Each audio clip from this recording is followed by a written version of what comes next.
रहू गाना गाते हुए हमारे आजमगढ़ में आ गया, गाना नाचते गाते आ गया तो हम बोल दिया कि हम गोड़ तोड़वा देंगे। तो वो नचनिया बजनिया गोड़ तोड़वा सकता है। केवल 5 किलो आटा चावल लेकर सब बैठे हैं, कोई रोड पर आता है? कौन आता है बताइए? सब नपुंसक बने हुए, पूरी पब्लिक नपुंसक बनी पड़ी है। ठीक है, इस चौराहे पर सपा बसपा भाजपा कांग्रेस सब नेता आते हैं, लेकिन लड़कियां औरतें आती हैं। मेरी उम्र 50 साल हुई, औरतें लड़कियां कहती हैं भैया शौचालय नहीं है, तो हम लोग कहते हैं बहनी घर चल जा। सपा भी आ सकती है लेकिन भाजपा नहीं आनी चाहिए भाई। पर मोदी जी मुद्दे पर वोटिंग 5 किलो दे के क्या सोचते हैं बिक जाएगा आज पब्लिक? राशन दे रहे हैं, 2000 रुपए सम्मान निधि कौन मांग रहा है भीख? कौन मांग रहा है उनसे? यार नौकरी दो ना। हम छोटी में कोई भीख नहीं मांगना चाहता, इनसे किसी को राशन नहीं चाहिए भैया। इनका ये राशन अपने घर पे रखे, ठीक है? राशन हमें नहीं चाहिए। हमें अभी हम आजमगढ़ में हैं और लोकसभा चुनाव जो है गरमाया हुआ है। फिलहाल एक तरफ दिनेश लाल यादव निरहुआ जी और दूसरी ओर धर्मेंद्र यादव जी। देखना ये होगा कि इस बार जीत का माला किसके सर में होगा। हमारे साथ यहाँ तमाम लोग मौजूद हैं और इस वक्त हम जहाँ पे मौजूद हैं ये आजमगढ़ रोड का एक तिराहा है। यहाँ पे काफ़ी लोग हैं और ये हाईवे के किनारे है। फिलहाल अभी इनसे बातचीत करेंगे और लोकसभा चुनावी सर्वे का कुछ हम लोगों से गणना जानने का हम प्रयास करेंगे। ये बताइए क्या नाम हुआ? ब्रिजेश राय। एक तरफ दिनेश लाल यादव निरहुआ जी और दूसरी तरफ धर्मेंद्र यादव। हाँ। कौन जीतेगा? ये दोनों ने कुछ नहीं किया है। दोनों ने कुछ नहीं किया? कुछ नहीं किया है। हाँ। तो कौन किया है विकास? आजमगढ़ का विकास कौन? ये दोनों में से कोई एक ही जीतेगा, लेकिन दोनों का जीत जाए तो बहुत हमारे लिए बहुत तकलीफ पर है। दोनों तो नहीं जीतेंगे, जीतेगा कोई एक भी जाए तो मेरे लिए बहुत दिक्कत की बात है, क्योंकि मेरा ये मकान है मधुरी चौराहे पर। मेरा 10 बीघे में मकान है मधुरी ग्राम सभा में। कितने में? 10 बीघे मेरा मकान है। 10 बीघे? हाँ, मेरा मकान है मधुरी ग्राम सभा में। मैं मकान बनवा रहा था इसी चौराहे पर, और भाजपा की मोदी जी की गवर्नमेंट थी, जोगी जी की गवर्नमेंट थी, और मैं तार भी नहीं घींचा था और मेरी 50,000 की चालान कट गई। बबलू राजीना तमाम लोग भाजपा के नेता लोग थे। मैं भी भाजपा को वोट दिया हूँ, सपा को दिया हूँ, बसपा को दिया हूँ। चुप रहो, सबको दिया वोट। मैं बसपा सपा भाजपा सबको दिया वोट भैया। चलिए अभी और कुछ लोग हैं, उनसे थोड़ा बातचीत करते हैं। एक मिनट ये बताइए इस बार आजमगढ़ में किसकी सरकार? अखिलेश की। धर्मेंद्र यादव एक तरफ दिनेश लाल यादव निरहुआ जी। क्या निरहुआ ने कुछ काम नहीं किया आजमगढ़? कुछ नहीं किया। वो हाथ पैर तोड़ने के लिए राजी है। बोला कि मैं जब हवाई अड्डा पहुंचूंगा तो हाथ पैर तोड़वा दूंगा। अच्छा। हाँ, दिनेश लाल यादव जी ने कहा है। हाँ जी। उसके बाद हमारे जो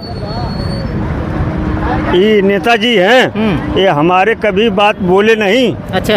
कि मैं अपने आजमगढ़ उत्तर प्रदेश में आऊँगा तो ऐसा काम करूँगा, लेकिन निरहू गाना गाते हुए हमारे आजमगढ़ में आ गया, गाना नाचते गाते आ गया तो हम बोल दिया कि हम गोड़ तोड़वा देंगे। तो वो नचनिया बजनिया गोड़ तोड़वा सकता है, ये जनता की कोई गोड़ नहीं तोड़वा सकता। पर मोदी जी क्या आजमगढ़ के लिए कोई काम नहीं किए हैं, विकास नहीं किए हैं? हमारे यहाँ कोई नहीं किए। हमारे यहाँ वही किए हैं कि जिसका घर बस रहा था उसका उजाड़ लिए। जिसका घर बस रहा था उसका भी मोदी जी ने उजाड़ दिया। हाँ। ठीक है। जो हम भंगी आदमी हैं, हमारे पास हम नौकरी नहीं करेंगे। आज इसी चक्कर में ये कारखाना रख दिए होते तो हम लोग जी खा लिए होते, लेकिन ये हवाई अड्डा से हमको कोई मतलब नहीं है। तो इस बार वोट किस नाम पे दिया जाएगा, किस मुद्दे पर दिया जाएगा? मैं तो दूंगा अखिलेश को। इस बार मुद्दा क्या होगा फिर? अब ऊपर वाला जाने क्या होगी। हाँ, मतलब किस मुद्दा? रोजगार का मुद्दा, बेरोजगारी का मुद्दा, क्या मुद्दा? कहने का मतलब कि हम छोटे हों चाहे बड़े हों, हम भीख मांग रहे हैं चाहे कुछ भी कर रहे हैं, लेकिन मुझको यही चाहिए कि हम 10 रुपया अपने बाल बच्चों के कमा खिला सकें। हमारा कहना यही है। घर में कनेक्शन नहीं था, 25,000 रुपया का जुर्माना लगा था। ये बताइए किसको वोट देंगे, अखिलेश यादव या? अरे हम क्यों करा दे? नोटा बोला हुआ नोटा पे दापेंगे। हम वसीम को 2 बार वोट दिए हैं, श्यामनारायण को 1 बार वोट दिए हैं, रमाकांत को 1 बार वोट दिए हैं। हाँ? चालक आपने किसी को हैं, हम चालक हैं। इसके पहले मुझको कोई सजा नहीं मिली थी। मैं 7,000 नहीं, एक मिनट बोलने दीजिए, बोलने इस दीजिए। चौराहे पे एक भी लैट्रिन बाथरूम 7,000 की मैं नौकरी करता हूँ, लेकिन 7 लाख कहाँ से जुलवाना भरूंगा? हाँ, सुनिए, हाँ? मैं- इस चौराहे बस इस चौराहे पर भैया भैया हटिए। इस चौराहे पर सपा, बसपा, भाजपा, कांग्रेस सब नेता आते हैं, लेकिन लड़कियां औरतें आती हैं। मेरी उम्र 50 साल हुई, मैं विजय शाह गुमतिया का पोता, उमा सांगारा का लड़का। औरतें लड़कियां से कहती हैं भैया शौचालय नहीं है, तो हम लोग कहते हैं बहनी घर चल जा। यहाँ पे गुमतिया 50 साल से विराजमान है, शौचालय नहीं हो मतलब सकता, सुविधा नहीं है कुछ यहाँ पे। अरे कोई सपा सुविधा बसपा भाजपा तीनों की गद्दारी है। इस मानदूरी के लिए किसी ने कोई नहीं कुछ किया है। वसीम, चाहे नफीस, चाहे समनान, चाहे रमाकांत, बीजेपी के सांसद दिनेश लाल यादव निरहुआ हैं। कुछ ना कहना कोनो सपा पे तो कोनो कुछ ना कहना। कुछ नहीं किया। या मानदूरी 7 रुपया कहते कुछ झाला दो तो सपा पे तो मेरा का नाम क्या यहाँ है? कह रहे हैं, मेरा का नाम क्या है भाई साहब? मेरा का नाम है, मैं 7,000 की कभी नौकरी बाल बच्चों में करके 7,000 रुपया मैं घर नहीं लेके जाता हूँ, और 7 लाख रुपया कैसे मैं जुलवाना भर सकता हूँ? अच्छा, तो मेरी नौकरी कैसे चलेगी, मेरा बाल बच्चा कैसे चलेंगे? पर मोदी जी तो सुविधा तो दे रहे हैं, 5 क्या? किलो राशन दे रहे हैं, मकान 5 दे किलो रहे हैं, राशन तो हमारे गैस दे पास, रहे हैं। 1 मिनट, हाँ। मेरे पास 5 बीघा खेती हो चाहे 10 बीघा खेती हो, मैं उसी में अपना कमा खा लेता हूँ। आप राशन लेते हैं कि नहीं लेते? नहीं लेते हैं। क्या नाम है आपका? हरिनाथ यादव। अच्छा, बहुत बढ़िया। ठीक है, राशन नहीं लेते हैं? नहीं लेते हैं। हाँ। क्या हम समझते हैं? क्यों नहीं राशन नहीं लेते? मोदी की ग्राम तरफ देवई रसूलपुर से से फ्री में राशन मिल रहा है। 1 मिनट, ग्राम देवई रसूलपुर से बोल रहे हैं हम राशन नहीं लेते हैं। अच्छा, ठीक है, लेकिन मैं ड्राइवरी का चालक आदमी हूँ। हम लोग बैग उठा के भागे, हम लोग को कोई रास्ता नहीं मिली, कोई रास्ता नहीं मिला। कोई रास्ता नहीं मिला। ड्राइवरों के ऊपर जो काला कानून था, फिलहाल उसको लेकर ये चाचा खफा है। हाँ। आइए, और एक चाचा हैं, ये बताइए चाचा, एक तरफ अखिलेश यादव और दूसरी तरफ जो है कि मोदी जी, क्या कहेंगे इस बार किसको वोट देंगे? बस यही निवेदन है। एक तरफ दिनेश लाल यादव, दूसरी तरफ धर्मेंद्र यादव, किसको वोट देंगे? हमारे समझना होता चलिए, हमारे चौराहे आइए, पे शौचालय बनाओ। आइए कुछ और लोग हैं इधर, चलते हैं और कुछ बातचीत और करेंगे। तमाम जनता है यहाँ, तमाम लोग अपनी अपनी राय दे रहे हैं। ये बताइए चाचा, किसको वोट देंगे? क्या हुआ, बात नहीं करेंगे? नहीं, हाँ, क्यों, समस्या नहीं है? बाट ऑर्डर जाएगा। जो शौचालय बनवाएगा लेकिन उसको वोट देंगे हम, बोलिए। मेरा सिद्धांत जिताए संवेदन जी, मेरा एक का नाम यही है। सब जीता। ठीक है, ये बताइए किसको वोट देंगे? वोट किसको देंगे? एक तरफ है दिनेश लाल यादव, दूसरी तरफ धर्मेंद्र यादव, एक तरफ बीजेपी, एक तरफ सपा। तो बढ़िया नेता कौन लगता है आपको? वोटिंग किस मुद्दे पर होगी और क्या किसने काम किया है? तमाम मुद्दों पर थोड़ा सा विचार डालिए। देखिए, मुद्दा तो इस देश में बहुत है, ठीक है, लेकिन भाजपा का मुद्दा आपको पता ही है जी। क्या क्या है भाजपा का मुद्दा। तो हमें क्या चाहिए? बेरोजगारी जैसे बढ़ रही है उस पे बात नहीं करती भाजपा, ठीक है। रेप मर्डर इतना हो रहा है उस पे बात नहीं करती, ठीक है। तो इस वजह से सपा हो गई या बाकी पार्टियां, कांग्रेस हो गई, वही आना चाहिए। अच्छा, कांग्रेस की मांग कर रहे हैं? हाँ, कांग्रेस भी आ सकती है, सपा भी आ सकती सही है, है। लेकिन भाजपा नहीं आनी चाहिए भाई। पर मोदी जी अभी 10 तारीख को आपके यहाँ आए थे आजमगढ़ के लिए, कहीं न कहीं बड़ा एक सौगात लेकर आए थे। एक देखिए, सौगात हर पार्टी देती है, जिसकी सरकार बनती है कुछ ना कुछ करता है, ठीक है। उसमें गलत भी होता है, सही भी होता है, लेकिन इस सरकार में क्या है कि जो रेशियो है गलत का ज़्यादा है, सही का कम है, ठीक है। गरीब आपके आदमी की सुननी चाहिए ना सरकार को, जी। ठीक है। बड़े लोगों की थोड़ी सुननी चाहिए, छोटे आदमी की सुननी चाहिए। और सरकार राजा इसी वजह से बनता है कि वो छोटे से लेके बड़े से सबके एक समान, सबको देखना चाहिए एक समान। ये किसी का एक तरफा सरकार नहीं होती है। मोदी जी तो क्योंकि लगातार वो होता है, वो 140 छोटा आदमी भी देता है, बड़ा आदमी भी देता है। मोदी जी ठीक है? लगातार 140 करोड़ जनता को अपना परिवार मान रहे हैं। उनके सबको साथ परिवार लेकर मानने चल रहे से, हैं। भाषणबाजी करने से क्या होगा? ठीक है, साथ करके लेकर जमीनी चल रहे हैं स्तर पे ना। क्या चल रहे हैं वो अपनी बात करके चले गए, हमारी बात सुने वो हैं? हम भी तो आंदोलन यहाँ चल रहा है इतने दिनों से एयरपोर्ट के लिए, हैं? कभी कोई बात की अधिकारी किया बैठ के वहाँ पे? हैं? क्या आप मुआवजा देंगे, क्या नहीं देंगे? कोई बोला कितना पैसा देंगे, इतना या कितना देंगे? कुछ नहीं बात हुई है, हैं? केवल आते हैं दो 3 बार आए हैं और यहाँ से चले गए हैं और यहाँ के सौगात आके दे के भी चले गए। कोई नहीं मांग रहा है यहाँ पे एयरपोर्ट।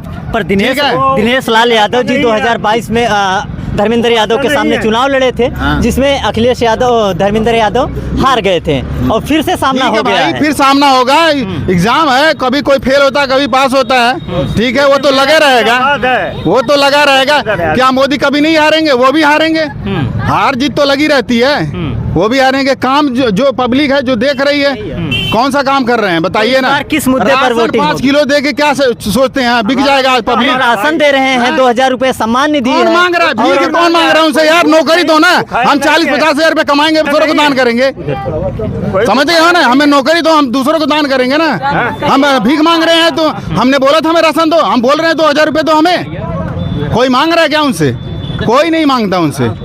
समझ रहे हो? वो जबरदस्ती का एक ना, जबरदस्ती का वो कर रहे हैं कि हाँ हम दे रहे हैं, इस वजह से पब्लिक हमें दे रही है। पब्लिक वोट भी नहीं दे रही है, पब्लिक वोट भी नहीं दे रही है, वो ईवीएम से खुद ले रहे हैं। अच्छा, ईवीएम से ले रहे हैं। उनके मंत्री खुद भी बोल रहे हैं तुम दो या ना दो, हमारी सरकार बनेगी। आपको पता है ना, तो वो खेल है, वो नाटक है केवल। वो अगर ईवीएम से अगर फिर इसी बार चुनाव हुआ तो क्या फिर तो फिर जीत जाएंगे। भारतीय जनता पार्टी की सरकार बनेगी। अपोजिशन में कांग्रेस तो खत्म है, कोई है ही नहीं ढंग से बैठने वाला। रोड पर बैठे ना पूरी पब्लिक, क्या नहीं हो रहा है इस सरकार में बताइए ना। हैं केवल 5 किलो आटा चावल लेकर सब बैठे हैं, कोई रोड पर आता है? कौन आता है बताइए? सब नपुंसक बने हुए, पूरी पब्लिक नपुंसक बनी पड़ी है। ठीक है, विरोधी पार्टी चाहे सपा हो चाहे कांग्रेस हो, उनको आना, स्मृति ईरानी सिलेंडर लेकर बैठती थी ना। हैं अब यहाँ से सब क्यों नहीं बैठते? कोई 1100-1200 सिलेंडर सब लेके भर रहे हैं, कोई बोल रहे हैं? कोई नहीं बोलता। फिलहाल ये देख सकते हैं जनता है। एसआई की भर्ती हुई, उसमें भी घोटाला हुआ, पुलिस की भर्ती उसमें घोटाला हुआ, लेखपाल की भर्ती हुई उसमें घोटाला हुआ, हर भर्ती में घोटाला कर रहे हैं। लखनऊ में लोग बैठे बैठे लड़के महीने 1.5 महीने कर रहे हैं, पूरा सबूत लेकर के। कौन पार्लियामेंट में बहस हो गई है पूरा, कुछ हुआ? कुछ नहीं होता इस सरकार। पुलिस का पेपर जो लीक हुआ उसके लिए एग्जाम की तो फैसला किया है कि चुनाव होने वाला है भाई, चुनाव होने वाला है ना, चुनाव होने वाले हैं तो करेंगे नहीं क्या? ये एसआई क्यों नहीं कर दिए? वो क्यों नहीं किया एसआई का? पार्लियामेंट में बहस हुई है, क्यों नहीं हुआ? करना चाहिए ना उनको। हमारे कहने का मतलब भाई साहब यही है, हमारे बाल बच्चा हो चाहे आपके हो, सबकी नौकरी मिल रही है, लेकिन हम छोटे बिरादरी हैं। छोटी कोई भीख नहीं मांगना चाहता, इनसे किसी को राशन नहीं चाहिए भैया। इनका ये राशन अपने घर पे रखे, ठीक है? राशन हमें नहीं चाहिए, हमें बाल बच्चों को ठीक है भीख मांग के, बाल बच्चों को भीख पढ़ा रहे हैं मांग के, लेकिन बच्चों के लिए हम तो भीख मांगे, लेकिन उनको लाइफ बनना चाहिए। हमको कौन लाइफ मिली? ये जहाज के लिए 2000 रुपया लगा के हम लखनऊ किस कदम पे जाएं? 500 रुपया में हम लखनऊ चल सकते हैं, तो जहाज पे उड़ने का हमको आवश्यकता नहीं है। चलिए ये बताइए क्या नाम हुआ आपका? क्या नाम हुआ? राजकुमार। ये बताइए, इस बार लोकसभा का चुनाव सामने है और आजमगढ़ एक चर्चा में रहता है। जी। इस बार किसकी सरकार? इस बार हम क्या बताएं सरकार, मतलब किसको वोट? हमारा अखिलेश यादव जिंदाबाद। अखिलेश यादव जिंदाबाद। किस मुद्दे पर वोटिंग होगी? किस मुद्दे पर? हम तो चाहेंगे कि अखिलेश यादव करें। हाँ, अखिलेश यादव जी। पर मुद्दा क्या होगा इस बार? मुद्दा वो तो होने के बाद ही पता लगेगा। होने के बाद पता चलेगा। हाँ। पर क्या है, बीजेपी की सरकार में तो सुविधाएं नहीं मिल रही हैं? नहीं मिल रही है ना, नहीं मिल रही है, बेरोजगारी छाई बैठी है। रोजगारी छाई बैठी जी। हाँ। चलिए फिलहाल अभी हम आजमगढ़ में हैं और ये देख सकते हैं ये चौराहा है, तमाम लोग यहाँ पे मौजूद थे, इनसे बातचीत कर भी काफ़ी अच्छा लगा। आपकी क्या राय है कमेंट बॉक्स में एक प्यारा सा कमेंट जरूर करिएगा। मिलते हैं किसी और दूसरे वीडियो में, तब तक के लिए जय हिंद, जय भारत।